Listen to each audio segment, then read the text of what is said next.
Hello Blues, selamat datang kembali di channel Zona Chelsea Indonesia.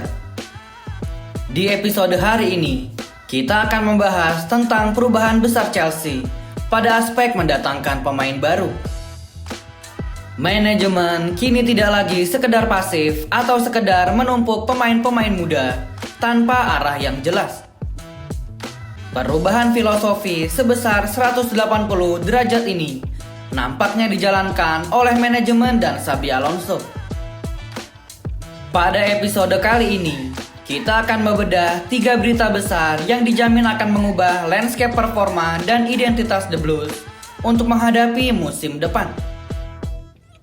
Pembahasan pertama, kita akan membahas manuver kejutan Xabi Alonso yang secara khusus telah meminta kepada manajemen untuk segera mendatangkan jenderal lapangan tengah berpengalaman Granit Xhaka sebagai langkah antisipasi yang konkret jika Enzo Fernandez benar-benar angkat kaki.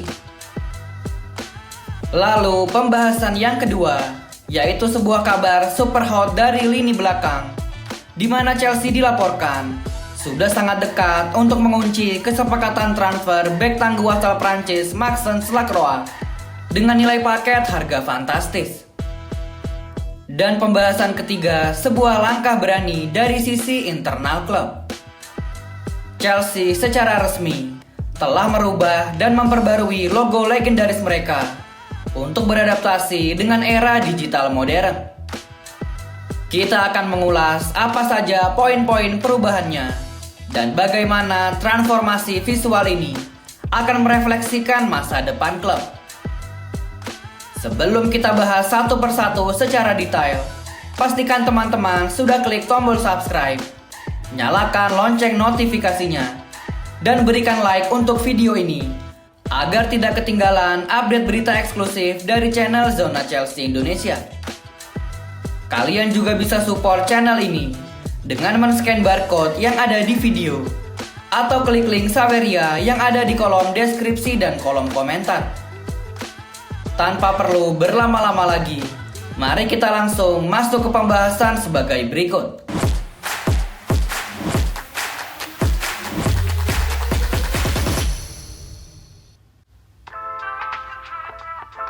Mari kita buka pembahasan pertama dari sektor yang paling krusial, yaitu lini tengah. Sebuah kabar mengejutkan datang dari meja Dewan Direksi Chelsea. Xabi Alonso dilaporkan telah mengajukan permintaan khusus dan mendesak kepada manajemen untuk segera mendatangkan gelandang senior milik Sunderland, yaitu Granit Xhaka. Langkah ini diambil bukan tanpa alasan. Saat ini, masa depan Enzo Fernandez di Stamford Bridge tengah diselimuti ketidakpastian. Jika Enzo Fernandez memutuskan untuk pergi, maka Chelsea membutuhkan sosok pengganti yang memiliki atribut kepemimpinan kuat dan efisiensi luar biasa dalam mengendalikan tempo permainan. Kriteria yang diinginkan Xabi Alonso sangat spesifik, yaitu seorang gelandang yang sangat efisien, cerdas secara taktis, dan mampu menjadi metronom permainan. Dua nama kini telah muncul di atas meja direksi untuk memperkuat lini tengah The Blues. Nama pertama tentu saja adalah Granit Xhaka. Kabar baiknya, Chelsea bahkan sudah memulai kontak awal dengan perwakilan kubu Granit Xhaka. Gelandang berpengalaman berusia 33 tahun ini diketahui memiliki hubungan yang sangat luar biasa baik dengan Xabi Alonso. Keduanya pernah bekerja sama bahu-membahu dan meraih kesuksesan yang sangat masif di Liga Jerman saat membawa Bayer Leverkusen mencetak sejarah dengan menjuarai Bundesliga tanpa satupun kekalahan. Kedekatan emosional dan kesamaan visi taktis inilah yang membuat proses negosiasi ini berjalan cukup lancar. Bahkan dikabarkan Granit Xhaka sendiri telah memberikan lampu hijau kepada Xabi Alonso untuk bisa bereuni di London Barat. Sebagai langkah nyata, manajemen Chelsea mempercepat proses negosiasi dengan pihak Sunderland demi menyelesaikan kesepakatan secepat mungkin. Granit Xhaka diperkirakan memiliki bandrol harga sebesar 35 juta pound sterling hingga 45 juta pound sterling. Angka yang masih sangat masuk akal untuk seorang pemain dengan mentalitas juara dan pemahaman taktis tingkat tinggi. Selain Granit Xhaka, ada satu nama lain yang sedang dipantau dengan sangat ketat melalui pendekatan berbasis data. Dia adalah gelandang berbakat milik Crystal Palace yang bernama Adam Wharton. Di dalam internal manajemen Chelsea, Adam Wharton diprofilkan sebagai Granit Xhaka muda karena ia memiliki atribut yang sangat mirip dalam hal visi bermain, akurasi umpan, dan kemampuan mengontrol ritme permainan. Manajemen Chelsea sangat menghargai talenta luar biasa yang dimiliki Adam Wharton dan menjadikannya opsi prioritas lainnya yang sangat dipertimbangkan. Saat ini, manajemen Chelsea sedang mempelajari data-data analisis performa mereka berdua secara komprehensif. Setelah kesimpulan data telah ditarik, keputusan akhir akan sepenuhnya diserahkan ke tangan Xabi Alonso sebagai pengambil keputusan tertinggi dalam hal teknis skuad. Sisi menarik yang wajib kita soroti di sini adalah gelagat Chelsea setelah menunjuk Xabi Alonso. Mereka benar-benar berubah 180 derajat dalam hal kebijakan transfer. Manajemen kini tidak lagi secara membabi buta mengincar nama-nama pemain yang sangat muda dan belum matang. Di bawah kepemimpinan Xabi Alonso, Chelsea bergerak nyata untuk mendatangkan nama-nama senior yang sudah teruji, memiliki karakter kuat, dan memahami luar dalam dari kerasnya kompetisi Premier League. Meskipun langkah untuk mendatangkan Granit Xhaka telah memicu banyak kontradiktif dan perdebatan di kalangan para fans Chelsea, yang disebabkan karena usianya yang sudah menginjak 33 tahun. Namun, menurut pandangan kami di channel Zona Chelsea Indonesia, opsi mendatangkan Granit Xhaka adalah opsi terbaik dan paling realistis untuk kebutuhan skuad Chelsea saat ini. Walaupun Granit Xhaka memang memiliki latar belakang historis, pernah bermain dan menjadi kapten di Arsenal, yang merupakan rival sekota The Blues. Namun di era sepak bola modern, hal itu sama sekali tidak berarti apa-apa. Profesionalisme adalah yang utama di dunia sepak bola modern. Chelsea harus mengejar Granit Xhaka secara agresif, terutama jika nilai transfer atau price tag dari Adam Wharton dipatok terlalu mahal oleh Crystal Palace. Kita sebagai fans setia Chelsea harus mengingat satu fakta krusial, yaitu The Blues hanya akan bermain di kompetisi domestik saja pada musim depan. Artinya apa? Skuad Chelsea akan memiliki keuntungan besar berupa konsentrasi penuh karena hanya akan bermain selama 1 kali dalam sepekan. Di tengah situasi jadwal yang padat bagi tim-tim pesaing Chelsea lainnya di musim depan, mendatangkan pemain-pemain berpengalaman yang sudah kenyang asam garam di kompetisi Premier League seperti Granit Xhaka, lalu dikombinasikan dengan target lini belakang seperti Maxence Lacroix. Tentu hal ini bisa menjadi senjata ampuh bagi The Blues untuk bisa mengamankan posisi top 4 atau bahkan melangkah lebih jauh untuk menjuarai Premier League. Bagaimana menurut kalian Blues? Apakah kalian setuju jika Chelsea mengincar Granit Xhaka di bursa transfer yang akan datang? Tulis jawaban dan analisis kalian di kolom komentar Blues. Di pembahasan kedua, mari kita alihkan perhatian kita ke lini pertahanan, di mana sebuah kesepakatan besar tampaknya akan segera diumumkan. Kabar terbaru menyebutkan bahwa Chelsea semakin hari semakin dekat untuk meresmikan transfer bek tengah tangguh yang bernama Maxence Lacroix. Bahkan laporan internal mengindikasikan bahwa kesepakatan penuh antara semua pihak bisa dicapai secara resmi pada minggu depan. Proses negosiasi dilaporkan bergerak sangat cepat karena semua pihak baik Chelsea maupun Crystal Palace memiliki keinginan yang sama kuat untuk menyelesaikan kesepakatan ini secepat mungkin tanpa drama yang berlarut-larut. Untuk memboyong bintang lini belakang asal Prancis ini, The Blues dikabarkan siap membayar paket transfer dengan total nilai berkisar antara 55 juta pound sterling hingga 60 juta pound sterling. Angka ini dinilai sebanding dengan kualitas, kecepatan, dan ketangguhan fisik yang dimiliki Maxence Lacroix dalam mengawal lini pertahanan Chelsea.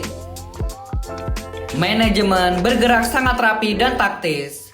Mereka dilaporkan sudah mengunci pembicaraan secara personal, baik dengan sang agen dari Maxence Lacroix maupun dengan pihak direksi Crystal Palace. Hubungan antara kedua klub ini berada dalam tahap yang sangat maju dan positif. Pihak Crystal Palace sendiri, atau yang dikenal dengan julukan The Eagles, tampaknya tidak ingin mempersulit jalannya kesepakatan ini. Mereka sadar akan ambisi sang pemain dan memilih untuk merelakan bintang mereka pergi demi mendapatkan dana yang besar. Sekali lagi, pesona dan reputasi besar Xabi Alonso menjadi faktor kunci dari balik layar. Xabi Alonso secara personal turun tangan untuk meyakinkan Maxence Lacroix bahwa proyek masa depan di Chelsea adalah tempat terbaik bagi perkembangan karirnya ke depan.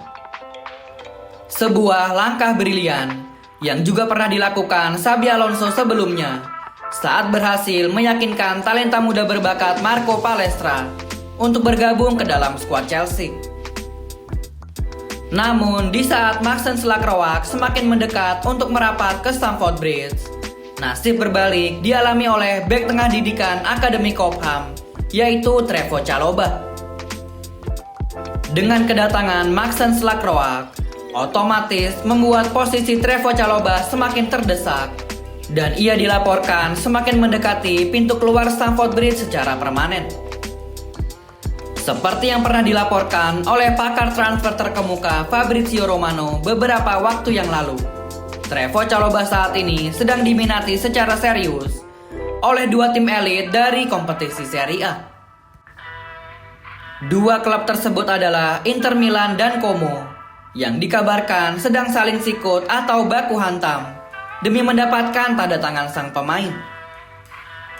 Menariknya, tawaran resmi dari pihak Como bahkan sudah hadir secara tertulis di atas meja Dewan Direksi Chelsea. Como bergerak sangat agresif dan memanfaatkan situasi ini.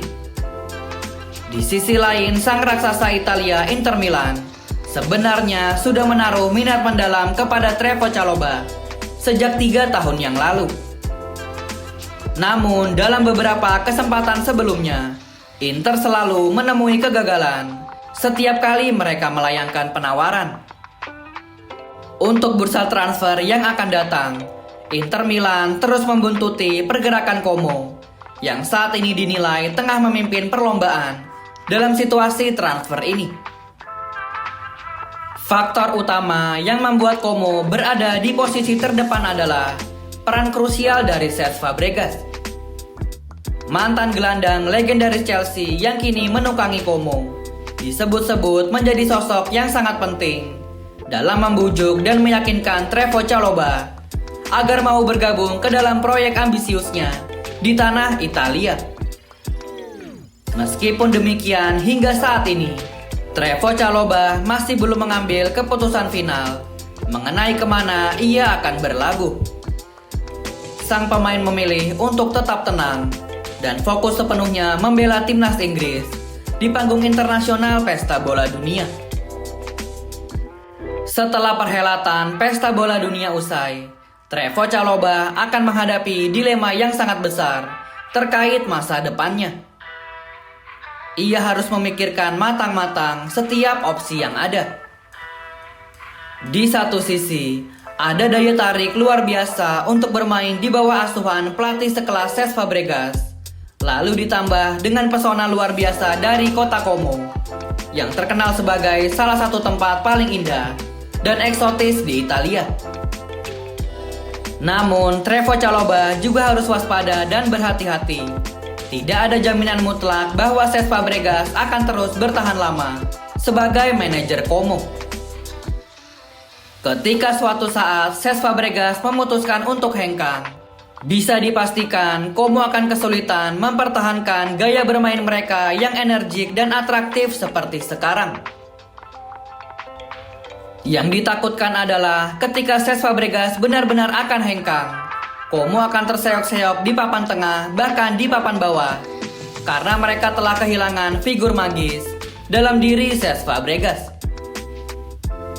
Di sisi lain, Inter Milan menawarkan yang jauh lebih stabil secara prestasi sepak bola.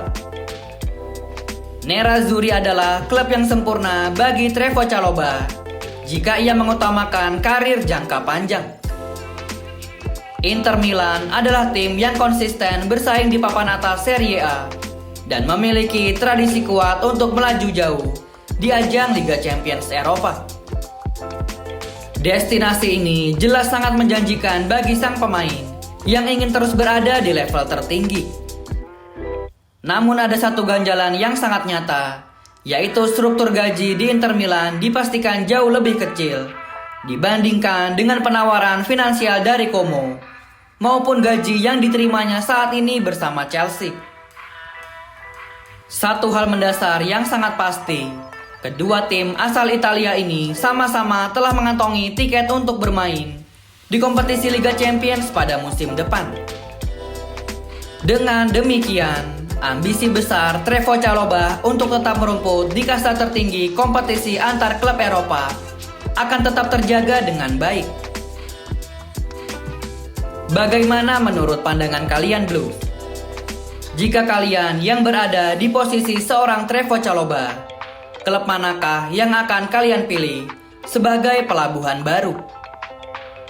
Apakah memilih stabilitas prestasi bersama raksasa Inter Milan, atau memilih proyek menantang dan keindahan kota bersama Como di bawah asuhan Cesc Fabregas? Tulis jawaban dan opini kalian di kolom komentar, Blues. Di pembahasan ketiga sekaligus yang terakhir, kita akan mengulas sebuah perubahan yang sangat mendasar dari sisi identitas visual klub. Chelsea secara resmi telah mengumumkan versi terbaru dari lambang atau logo mereka. Perubahan ini tidak main-main, karena manajemen langsung menerapkannya sebagai foto profil utama di seluruh akun sosial media resmi The Blues. Mulai dari Instagram, Twitter, hingga ke Facebook. Langkah pembaruan visual ini mencakup beberapa elemen penting yang diubah secara detail. Di antaranya adalah penggunaan jenis huruf atau font baru yang lebih modern. Lalu penyempurnaan pada gradasi warna merah di bagian dalam logo, serta penerapan garis luar atau outline yang dibuat jauh lebih tipis dan minimalis. Keputusan rebranding diambil oleh manajemen klub sebagai bagian dari strategi jangka panjang modernisasi merek di era digital yang serba cepat. Pihak manajemen ingin memastikan bahwa identitas visual Chelsea tidak hanya terlihat bagus di jersey, tetapi juga optimal, tajam, dan mudah dikenali ketika tampil di berbagai platform layar digital di seluruh dunia, sekaligus mempertegas eksistensi global club di panggung internasional. Jika kita menengok ke belakang dan membuka lembaran sejarah sepanjang berdirinya Chelsea sejak tahun 1905, Chelsea tercatat telah melakukan pergantian dan pembaruan logo sebanyak 6 kali. Setiap perubahan visual yang dilakukan dari masa ke masa selalu merefleksikan bagaimana klub beradaptasi terhadap perkembangan zaman, tren desain, serta pergeseran kultur industri sepak bola secara global. Lantas, apa yang sebenarnya membedakan secara mencolok antara logo terkini dengan logo versi sebelumnya? Perubahan paling mendasar terletak pada pendekatan filosofi desain yang diusung.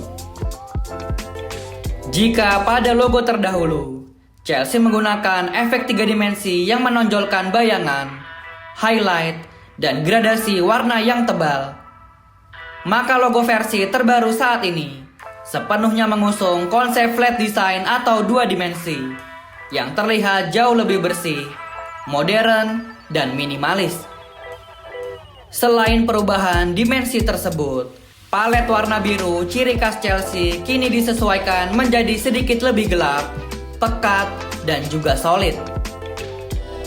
Warna biru yang lebih tegas kemudian dipadukan dengan tipografi atau jenis tulisan yang jauh lebih bersih dan ramping demi mengoptimalisasi tampilan visual di media digital modern. Ini adalah sebuah langkah penyegaran estetika yang sangat cerdas, karena manajemen berhasil menghadirkan kesan masa depan yang segar, namun tanpa sedikit pun menghilangkan atau merusak akar sejarah, serta nilai-nilai tradisional yang terkandung di dalam lambang singa kebanggaan klub kita. Bagaimana pandangan dan penilaian objektif kalian mengenai transformasi logo terbaru dari Chelsea Blues? Apakah menurut kalian versi yang sekarang terlihat jauh lebih bagus dan elegan? Atau menurut kalian logo terbaru ini biasa-biasa saja karena tidak banyak perubahan radikal dan kalian justru merasa versi logo sebelumnya lebih baik dari versi yang baru? Jangan ragu untuk menuliskan pendapat menarik kalian di kolom komentar Blues. Berikut adalah 3 pembahasan dari episode kali ini. Mulai dari perombakan lini tengah dengan mentargetkan pemain berpengalaman seperti Granit Xhaka. Lalu yang kedua, kedatangan bek tangguh Maxence Lacroix yang semakin dekat ke London Barat. Hingga penyegaran visual lewat logo klub yang baru. Semua ini menunjukkan satu hal yang pasti, bahwa Chelsea di bawah asuhan Xabi Alonso sedang bergerak ke arah yang sangat positif dan penuh dengan ambisi besar untuk menguasai kompetisi domestik di musim depan. Terima kasih banyak bagi teman-teman yang sudah menonton video ini dari awal sampai selesai. Jangan lupa untuk terus mendukung channel ini dengan cara klik tombol like, lalu share video ini ke komunitas Chelsea lainnya. Dan pastikan teman-teman sudah subscribe channel Zona Chelsea Indonesia agar kami bisa terus berkembang menjadi lebih baik. Zona Chelsea Indonesia pamit undur diri. Sampai jumpa di video update berita Chelsea menarik lainnya. Keep the blue flag flying high. Thank you yang udah nonton episode ini. Jangan lupa like, komen, share, dan subscribe sebagai support channel Zona Chelsea Indonesia. Sampai jumpa lagi di episode-episode selanjutnya. Dan jangan lupakan untuk nyalakan lonceng notifikasi karena kami akan mengupdate seputar kabar Chelsea sesering mungkin. Thank you for watching and keep the blue flag flying high.